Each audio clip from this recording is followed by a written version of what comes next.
एक भाई बहन का रिश्ता बहुत खूबसूरत होता है। शायद इसीलिए कभी ना रोने वाला भाई अपनी बहन की विदाई में जरूर रोता है। लेकिन आज की ये कहानी सुनकर शायद आप हैरान रह जाओगे कि किस तरीके से भाई एक रक्षक की जगह भक्षक बन गया। ये कहानी है छत्तीसगढ़ से एक 13 साल की लड़की की, जिसका नाम हम नहीं बता सकते। तो एक लड़की थी जिसे तस्वीरें बनाना बहुत अच्छा लगता था। कभी आसमान रंगों में उतार देती थी, कभी कृष्ण की हूबहू तस्वीर बना देती थी। अभी उसकी उम्र बस 14 साल की थी, इसलिए इस समाज की बेड़ियों से अनजान थी। वो जो लड़की सबकी पेंटिंग बना देती है, वही ना, यही उसकी पहचान थी। छोटी छोटी बातों पे बहुत रोती थी और जब बोलती थी तो चुप ही नहीं होती थी। चेहरे का रंग बहुत गोरा था, आंखों का रंग भूरा था। इतनी खूबसूरत थी कि मोहल्ले के हर एक अंकल तक ने उसे घूरा था। 14 साल का बच्चा कितना मासूम होता है ये तो सब जानते हैं, पर वो एक लड़की थी जिसका जिस्म निखर चुका था, तो लोग कहाँ मानते हैं। खैर, अपनी मासूमियत के मोतियों को अश्कों से सिया था और भगवान ने उसे तोहफे में एक भाई भी दिया था। हाँ, उसका भाई 15 साल का था, उससे सिर्फ 1 साल बड़ा। सच में भाई बहन का रिश्ता बहुत खूबसूरत होता है और सबसे पवित्र होता है। चाहे कुछ भी हो जाए, एक भाई अपनी बहन के बारे में ना तो कभी गलत सोच सकता, ना उसके बारे में कभी गलत सुन सकता। हमारे देश में आधी लड़ाइयाँ तो इसीलिए होती है कि तूने मुझे बहन की गाली कैसे दी। खैर, ना जाने भगवान सबको गरीबी क्यों दे देते हैं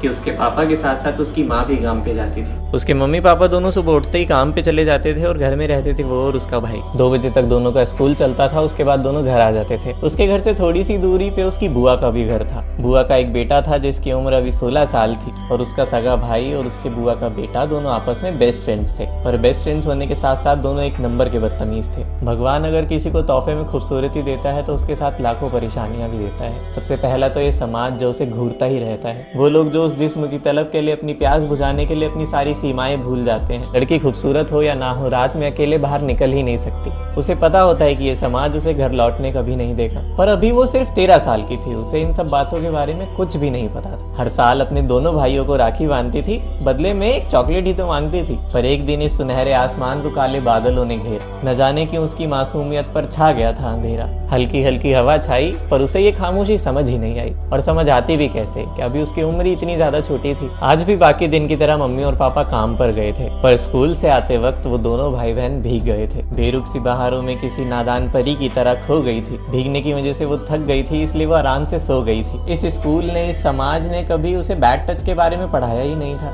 क्या अच्छा क्या बुरा कभी किसी ने समझाया ही नहीं था। ख्यालों में खोकर किसी को अपना देखने लगी। गहरी नींद में अचानक सपना देखने लगी। सपने में कोई उसका सीना दबा रहा था, पीछे से पकड़कर कोई गले लगा रहा था। हसीन बारिशों का वादा थोड़ा सच्चा लग रहा था। ये क्योंकि एक सपना था, इसीलिए उसे भी ये सब थोड़ा अच्छा लग रहा था। ये नरम नरम सा एहसास उसे आज पहली बार हुआ था। उसके कोमल से बदन को कोई स्पर्श कर रहा था, उसकी खूबसूरती को कोई महका रहा था। वो अनजान थी कि ये सपना नहीं, हकीकत है कि उसे कोई गले लगा रहा था। मानो कोई उसे प्यार से सहला रहा था, अपनी बातों में उसे बहका रहा था। प्यार, इकरार, एतबार की ताबीरों को तोड़ रहा था। कोई मासूम से शरीर को जिस्म में तोल रहा था। उसके बदन के एक एक हिस्से का स्पर्श लगाने लगा और अचानक उसे महसूस हुआ कि वो हाथ कमर के नीचे जाने लगा। अभी भी वो गहरी नींद में खोई हुई थी, ना चाहते हुए भी अभी भी वो सोई हुई थी। हल्की हल्की हवा छा रही थी। आज बारिश बहुत तेज आ रही थी। ये सपना अब तक अच्छा लग रहा था, लेकिन अब उसे थोड़ा अजीब लगने लगा था। ये खुशबू बड़ी जानी पहचानी सी थी कि मानो कोई अपना करीब लगने लगा था। उस दिन सर्द हवाएं बहुत तेज थी तो उन हवाओं में ऐंठ गई।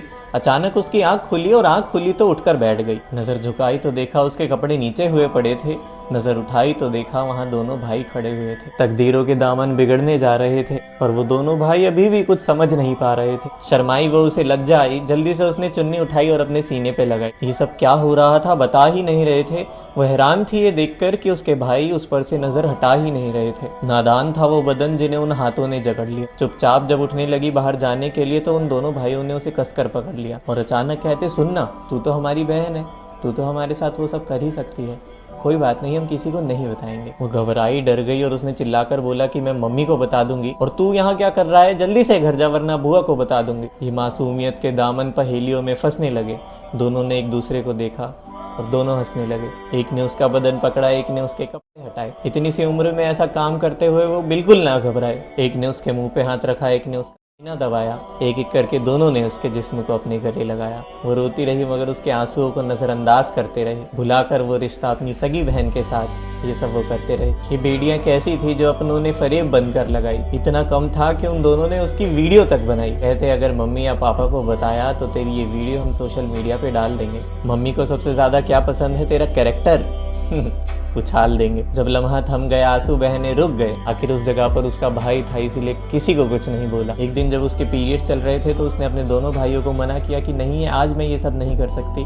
उसने प्यार से कहा कि भाई आज रहने देते हैं ना, पर वो नहीं माना। तो बेशर्मी की हदें पार करके उसके दोनों भाइयों ने उसके मुंह पर एक इमोजी लगाकर वो क्लिप सोशल मीडिया पे पोस्ट कर दी। जब उसने अपनी आंखों से देखा कि वो सच में पोस्ट कर चुका है तो उसने अपना जिस्म अपने आप ही उसको परोस दिया और उस दिन के बाद से कभी उसे मना ही नहीं किया। ऐसा क्या गुनाह था जो बेवजह कर दिया था? ये कैसी आंधी थी जिसने सब तबाह कर दिया था? इन बहारों के दामन उन आंधियों पर फिसल गए। दोनों ने अपनी जिस्म की प्यास बुझाई और निकल गए। मैं खुद हैरान हूँ ये सुनकर कि वो 15 से 16 साल के बच्चे अपनी बहन के साथ ये सब कैसे कर सकते हैं। लेकिन ये सब बिल्कुल सच था। उसके दोनों भाई मिलकर उसे कुछ तस्वीरें दिखाते थे। जब घर पे कोई नहीं होता था तो रोज आकर उसका सीना दबाते थे। ये भोलेपन और मासूमियत की कैसी इबादत हो गई। कहते हुए रूह कांप रही है, पर उसे अब इन चीजों की आदत हो गई। क्या करती, आखिर किस्मत का सिक्का ही खराब था। वो अपनी माँ को भी कुछ नहीं बता सकती थी, आखिर इज्जत का सवाल था। अपने दिल पे लगे गहरे जख्म वो किसी को नहीं दिखाती।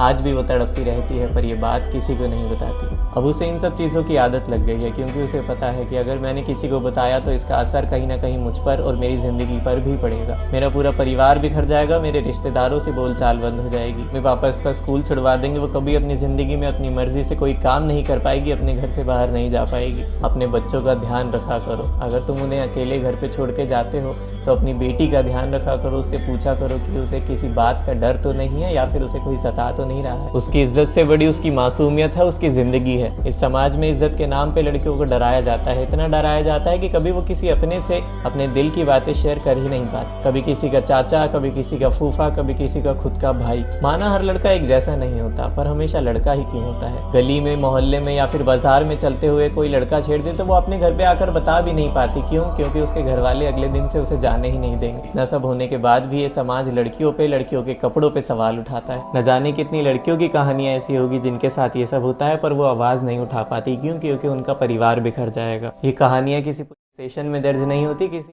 हालत में दर्ज नहीं होती। ये कहानियां छुपी रह जाती है कुछ दिलों में। कहानियां बसी रह जाती है उस दिमाग में और कभी भुलाई नहीं जाती। पर हाँ, जिंदगी की किताब का सबसे गहरा और सबसे अंधेरे वाला पल बनकर रह जाती है। एक ऐसा किस्सा बनकर रह जाती है जो वो इंसान चाहता ही नहीं था कि उसकी जिंदगी की किताब में कभी हो। अब भले ही उसकी जिंदगी में कितने भी हसीन पल आए, पर इस वक्त को वो कभी नहीं भुला पाएगी, ना भुला सकती। लड़की की एक ऐसी कहानी होती है जिसे वो किसी को नहीं बता सकती। आज भी जब वो पल याद आते हैं तो मन कहता है काश ये पल हमारी जिंदगी में होते ही ना। एक लड़की की जिंदगी में मुश्किलें तभी से पैदा हो जाती है जब वो जन्म लेती है, जब ये आज उस पे हजारों बंदिशें लगा देता है। वो तो किसी फरीब के घर पे नहीं सोई थी, उसने तो कोई बॉयफ्रेंड नहीं बनाया था, फिर भी उसके साथ ऐसा हुआ क्यों?